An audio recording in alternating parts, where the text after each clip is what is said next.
I used to believe that if I could just make enough money, everything inside me would finally settle down. I thought peace was waiting at the end of a long workday, or behind the next promotion, or hidden somewhere inside a bigger paycheck. It took most of my life to realize how badly I misunderstood the problem. My name is Samuel Harris, and I am 87 years old.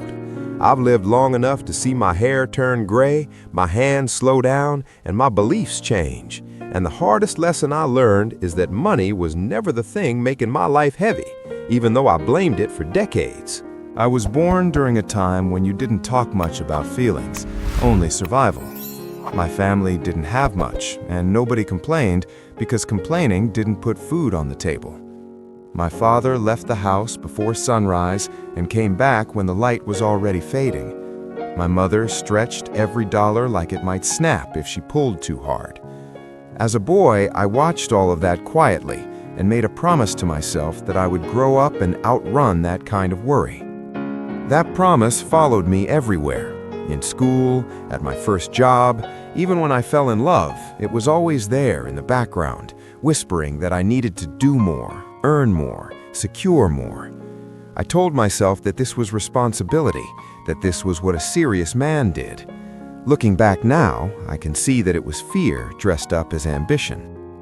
In my 20s, I worked like someone who was being chased. Long hours felt normal to me, and rest felt suspicious. If I slowed down, even for a weekend, I felt uneasy, as if I were wasting time I could never get back. I didn't ask myself what I was running toward, only what I was running from.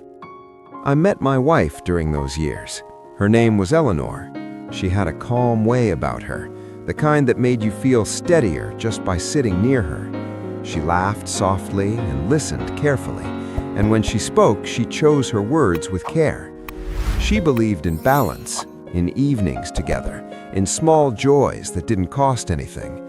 I believed in building a future first and enjoying it later. When we married, I told her that things would be easier once I got ahead. She nodded and trusted me. At first, we shared long talks at night, dreams about the life we wanted, the family we might have.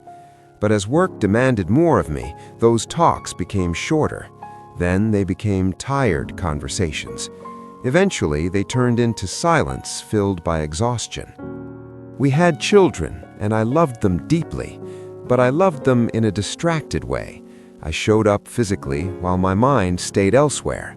I was always thinking about what needed to be done next, what bill was coming, what goal I hadn't reached yet.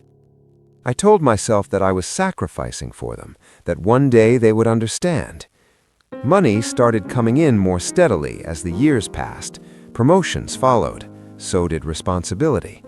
The strange thing was that every time I reached a financial milestone I once dreamed of, the relief I expected never stayed.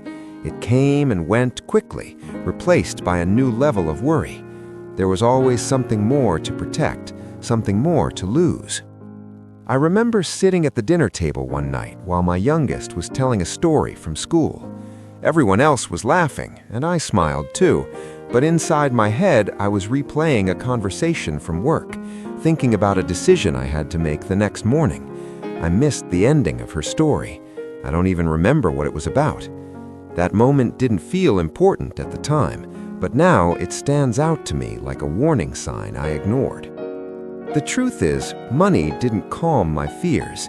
It gave them more room to grow. The more I had, the more I worried about losing it. The more responsibility I carried, the heavier I felt. I mistook tension for purpose and exhaustion for virtue. In my 40s and 50s, I was respected. People asked for my opinion. I had what most would call success. But inside, I felt oddly disconnected from my own life, as if I were watching it from a distance. I didn't know how to slow down anymore. When I wasn't working, I felt restless. When I was with my family, I felt impatient without knowing why. Eleanor noticed before I did. She would sometimes say that I was there, but not really there. I brushed it off, told her that this was just a busy season, that things would ease up soon. I had been saying that for years without realizing it. Then life intervened in the way it always does, without warning or permission. Eleanor got sick. At first, we thought it was something manageable, something temporary. But time has a way of clarifying reality, and eventually we had to face the truth.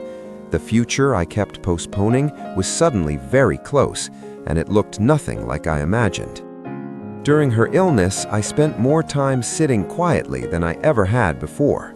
There was nothing to fix with effort or money, no strategy, no extra hours, just being there, holding her hand, listening. In those moments, I felt a kind of closeness I hadn't felt in years, and it came with a sharp ache of regret. She never accused me. She never listed what I had missed.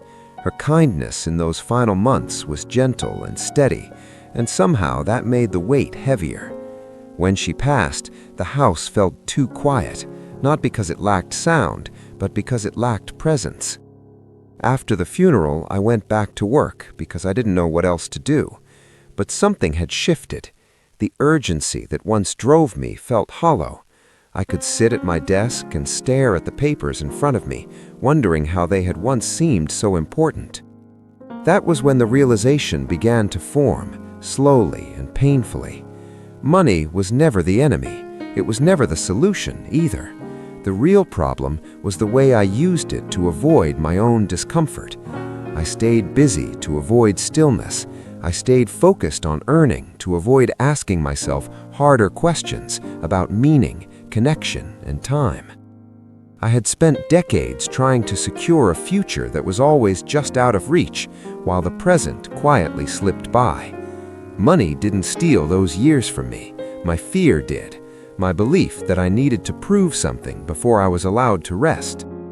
As I grew older, my body forced changes my mind resisted.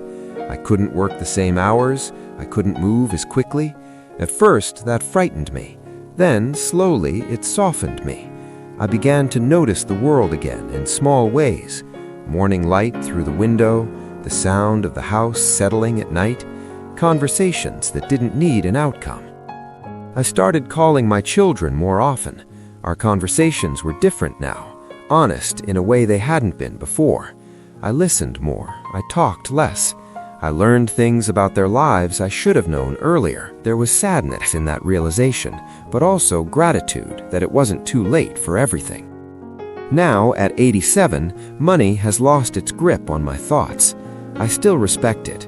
I understand its usefulness, but it no longer defines my sense of worth or my idea of success. What matters to me now is much quieter and harder to measure. I measure my days by whether I paid attention, whether I was present in a conversation, whether I allowed myself to feel without rushing past it. These things don't show up on bank statements, but they shape the quality of a life far more deeply than numbers ever did. If this story spoke to you, even a little, take a moment to let me know. You can like the video so others find it too, and share it with someone who might need to hear these words today. I'd also love to read your thoughts, so leave a comment about what part stayed with you. And if you want more quiet stories like this about wealth creation, money mindset, personal growth, and the lessons that take a lifetime to learn, subscribe to the Golden Growth Set channel. I'll be here, sharing what I've learned while there's still time.